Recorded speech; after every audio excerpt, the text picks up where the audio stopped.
ఇప్పుడు నీకు ఇద్దరు బిడ్డలు కదా, కొడుకు ఇద్దరు బిడ్డలా? ఇద్దరు బిడ్డలు. ఇద్దరు బిడ్డలేనా? పిల్లలేది? వీళ్ళిద్దరేనా? మంచిగా చదువుతున్నారా అమ్మ? 7th అండ్ 10th అయిపోయింది. ఇంటికన్నా స్కాలర్షిప్ వస్తుంది? లేదు, రాలేదు. స్కాలర్షిప్ రాలేదు కదా? సరే, ఇప్పుడు స్టడీ అయితే మంచిగా నెంబర్ 1 చదువుతున్నారా? 7th గానే బంద్ అయింది సార్. బంద్ చేసింది. 10th చదవాలని ఉంది? అది మళ్ళీ ప్రైవేట్ చదవాలని ఉంది అమ్మా? ఉందే? చదువుతావా? చదువుతా అంటే కూడా చదువుతాలి. చదువుతావా? చదువుతా అంటే కూడా నేను శాయశక్తిలా నీకు నేను సొంతం బాబాయిగా, లేకపోతే పెదనాయన అనుకోవచ్చు, ఎట్లయినా సరే నాకు ఒక తోడబుట్టిన బిడ్డలాగా అనుకుంటా.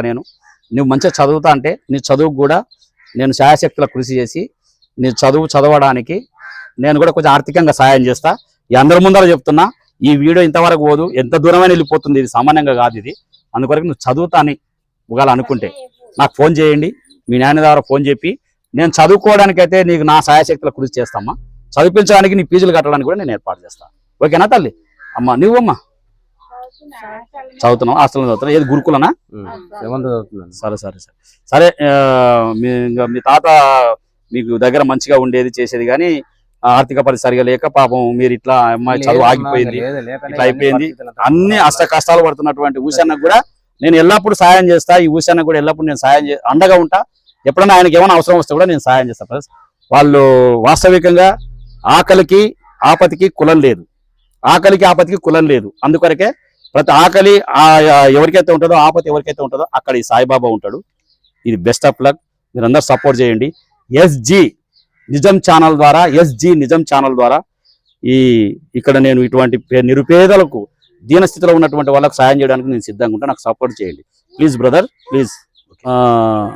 వాస్తవికంగా నేను వేరే గురించి మాట్లాడకూడదు, ఎందుకంటే నేను ఒక పేద పాలక గురించి నేను సాయం చేయడానికి, ఆకలి అన్న వారికి అండగా ఉంటున్నా కాబట్టి. ఈయన ఒక మాజీ సర్పంచ్, నిస్వార్థ జీవిగా ఉంటూ ప్రతి ఒక్కరికి ప్రజల్లో పని చేస్తూ ఈ రోజు వరకు పెద్ద ఎత్తున గుర్తింపు తెచ్చుకున్నారు కాబట్టి, అలాగే ఈయనకు ఆరోగ్యం బాగాలేకపోతే కూడా హాస్పిటల్లో చూయించుకోలేనటువంటి పరిస్థితి ఉన్నది కాబట్టి, ఇది గమనించి ప్రభుత్వాలు ఇటువంటి మంచి గుర్తింపు ఉన్నటువంటి సర్పంచ్లకు కనీసం అంటే ఒక పింఛన్ లాంటిది ఏర్పాటు చేయాలని మన రేవంత్ సార్ను నేను కోరుతున్నాను సార్. ఇది మనస్ఫూర్తిగా ఇది ఒక్కటి మంజూరు చేయండి సార్ ప్లీజ్.